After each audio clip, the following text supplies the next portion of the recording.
Colby Covington and Leon Edwards just got a lot more intense, okay? And I'm talking about what just happened at the UFC 296 press conference, which, in my opinion, is going to change the fight, and it's just without a doubt going to change the fight. I'm worried about my pick. I'm picking Leon Edwards. I ain't so confident anymore because of how emotional he was at the UFC 296. Okay, he hit him with a low blow.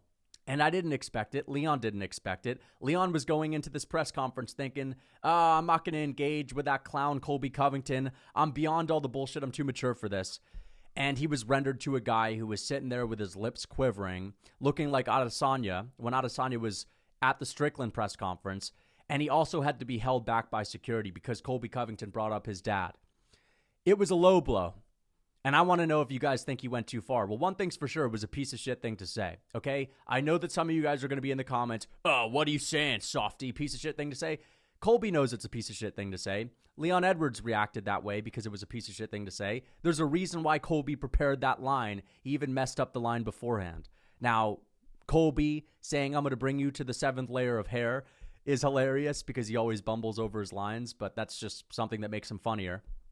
But Colby basically caught Leon off guard. He said the one thing, the only thing, okay, maybe he could have said a couple of other things that would have pissed him off too, but he said one of the very few things that would have triggered Edwards, and that was, I'm going to take you to hell on Saturday night in our fight. I'm going to take you to the 7th layer of hell. That's what Colby Covington said to Leon Edwards. And if you don't know what happened with Leon Edwards' dad, you're probably going to be saying to yourself, oh, what's the big deal? Well, his dad didn't only die, but he got killed when Leon was 13 in the UK. I think it was some kind of gang-related violence. It may have been some hit on him or some shit. But Leon Edwards just flipped. And for the rest of the press conference, Leon Edwards just looked incredibly uncomfortable. He looked like he was doing everything in his power to not rush across the stage to try to attack Colby again. And I thought that he was going to cool off by the end of the press conference because he didn't really say a lot after that. But then he stares down with Colby Covington. They get face to face. And Leon starts saying, you know what? Say that to me backstage. Keep that same energy backstage. And Colby Covington's just smiling at him because Colby isn't emotionally invested and Leon is. And Leon's thinking about fighting Colby backstage. Leon's just thinking about wanting to get my hands on this guy. I just want to get after him right now. That's bad for Leon Edwards, man. And I'm really worried that he's going to have an adrenaline dump on the night of the fight because that could definitely happen. Imagine the fucking anger that he has right now. That's not good going into a fight with a guy that never gets tired. All right? And this is bad for Edwards. Some of you guys may say, oh, now he's going to go in there and kill Colby. He might. And that would be a legendary trash talker getting knocked out moment when trash talking goes wrong. That would be fucking legendary, man. And I'd love to see it because you know what? After Colby said some shit like that, you can't really hide behind being a character at that point. This is something that he can use to his advantage. And that's really what I'm thinking about. Again, it was very low of him to say that, but it gives him an edge, man. It gets under Leon's skin. And you know what? It caught me off guard. I'll show you my reaction to it as well. But I'm not surprised, man. It's like, dude, Colby probably would have did that to Usman, Masvidal. I'm not shocked. Colby is going to do anything to get under his opponent's skin. And yeah, it may not be as witty as the type of trash talk we saw from Chael Sonnen or even McGregor at times. But damn, did it produce a viral moment. We're all talking about it. People are emotionally invested in it. And it changes the fight. I want to stress that again. It 100% changes the fight. If Leon's team doesn't sit him down after noticing how visibly upset he was, they're fucking him over, man. They've got to literally take this man who's fuming right now, who's probably thinking about getting a band of his guys together to chase after Colby, to find him in Vegas, similarly to what he was doing to Jorge Masvidal. Now, I don't know if that's actually what he did to Jorge, but like the rumor is that after Jorge attacked Leon Edwards backstage at UFC London in 2019, he had to flee the country as soon as possible because Leon and his guys were out to get him. Again, I don't know if that's actually true, but that's the rumor. Leon shouldn't be thinking about this, man. Leon has to cut weight, and he needs to fight, and he needs to be laser-focused. Leon's a sniper. He's not just a KO artist that can tag you with one shot and put you out. Yeah, man, MMA, anything can happen. I get it. People can put people out with one shot. But my point is, Leon's someone that needs to be fucking on point for 25 minutes. Okay? If he's invested in this emotionally now, 10 times more than he was before, just thinking of Colby as this character. I don't hate the man. He was saying in his media day yesterday, I don't hate the man. I don't know him. Don't have an issue with him. I bet he would give a different response right now. I bet he would be saying, that's fucked up, man. How could he possibly say that? And I get it, man. Dude, you shouldn't be out here talking about someone's dad that died, let alone got fucking murdered, man. That's pretty fucked up. But it works in Colby's favor. It's the fight game. These things happen. Muhammad Ali called Marty Lewis a bum. But it's going to give him an edge. And I'm worried that if Leon's team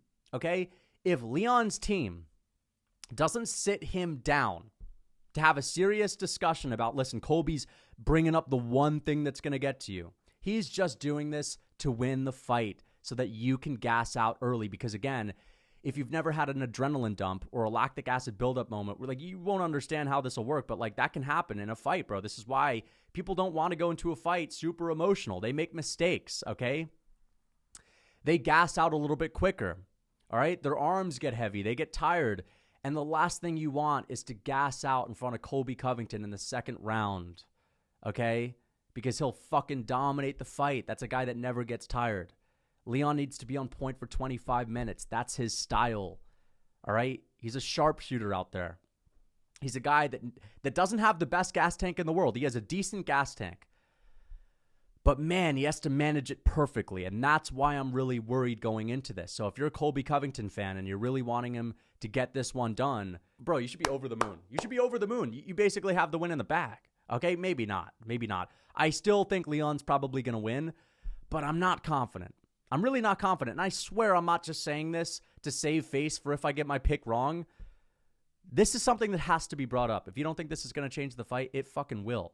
All right, I hope it doesn't. I hope we see the best version of both of these guys go out there. As crazy as it would be for Colby Covington to knock Leon Edwards out or for Leon to head kick Colby after something like this, I want to see them fight at their best. So, Leon's team needs to set him down. They need to have a serious talk with him and say, listen, he's just trying to get under your skin. You just got to suck it up. Forget about it. Forget about it. That's it. But, dude, Colby said that he's going to say it in Leon's ear during the fight. That would be fucking nuts, dude. That would be insane. Let's talk about the rest of the prize. Ian Gary's unhinged as well. Colby Covington also had an interesting moment with Tony Ferguson where they started beefing with each other over who's the best fighter on the stage, and then they became friends all in the span of 1 minute, which was pretty interesting as well. Like, Colby was saying, oh, if you're so good, Tony, then how come you lost 6 out of your last 7 fights or whatever? And Tony was like, listen, man, I'm the real American. Fuck you, Colby. I'm the main event, dog. I'm more American than you, homie. And then Colby was saying, you know what? I like that. I like that you're American, man, and I'll be rooting for you, but you shit. You're washed up, man. And Tony's like, yeah, well, I'm rooting for you too. And then there was a weird, awkward moment. It was like they just became best friends out of nowhere, and then the crowd started cheering. And I didn't even mention Colby Covington.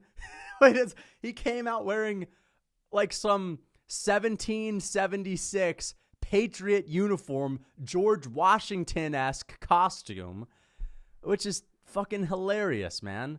And of course, I need to talk about Wonderboy Thompson as well. Colby went at Wonderboy 2, brought up how it's weird that Wonderboy is a 40-year-old man driving kids around in a school bus. Now that's super sus and shit. But I'm not surprised. That's what Colby does. And I think that the only reason Wonderboy was up there was to make it so that Colby could go at him. You know what I mean? Like, I was saying before this press conference, we don't need Chavka. We just need Wonderboy up there so Colby could go at him.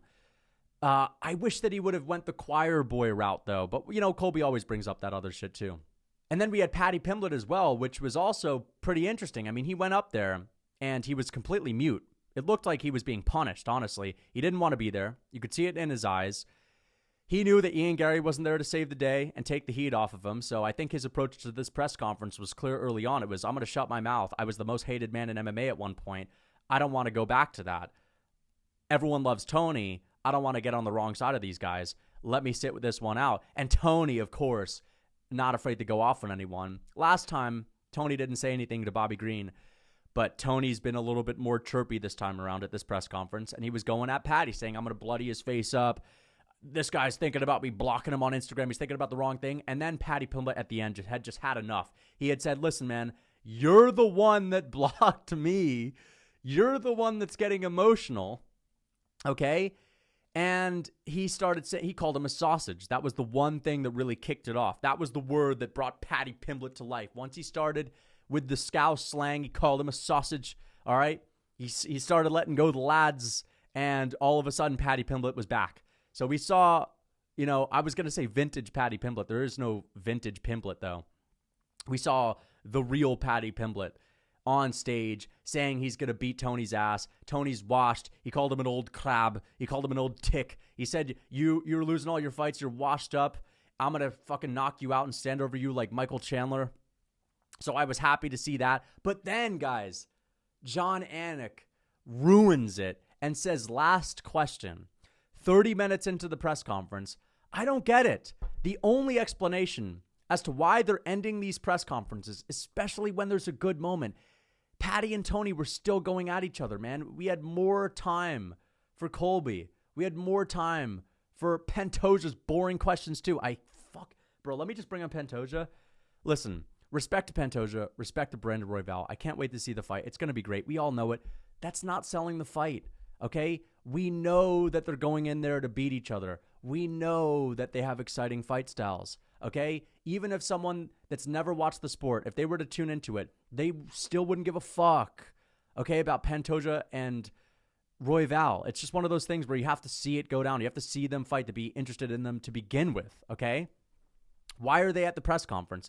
They offer no value. They don't push the needle at all. Shavkat Rakhmonov, I guess he has to be there for the stare downs. Like, dude, just have Royval and Pantoja there, but don't ask them fucking questions.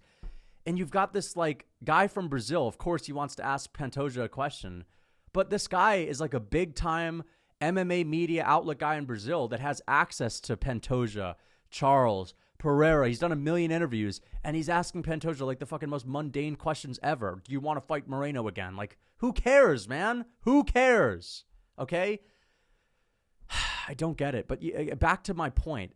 They end these press conferences abruptly for no reason.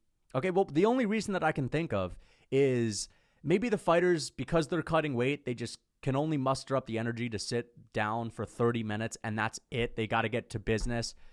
But come on, man. You've got a pay-per-view that can go until 1:30 a.m., but you can't have a press conference go 45 minutes. Okay, you can't have a press conference go until 9 p.m. What the fuck? These fighters aren't going to bed anytime soon. I don't get it. And, of course, the last question, I was thinking, oh, please don't be a question for Shavkat or Pantoja. Please be a question for Colby. And it's a question for Shavkat in the Kazakhstan language, bro. Oh, my gosh, man. I was so pissed off about it, too. So then we had the stare downs. Colby and Leon had to be separated. Pantoja and Royval, whoa, crazy stare down. I can't wait for the fight, of course. Shavkat, Wonderboy, I've said this a million times. I could give a fuck about Shavkat and Wonderboy. Listen. I love this sport. I love Shavkat Rakhmonov. I love Wonderboy Thompson, okay? That's the least interesting fight you could make for either of them, okay? Shavkat's going to destroy him, man. It's not going to be close. And I know a lot of you guys are going to be typing, casual, man. This guy's just a casual. He exposes himself every time as a casual. Okay, we'll see. Can't wait to tell you I told you so on this. But we'll see, man. Shavkat's going to run through him. And then we also saw the stare down between Patty and Tony. I don't even remember that stare down, to be fair. Crazy press conference. Let me know what you guys think in the comments. Until next time.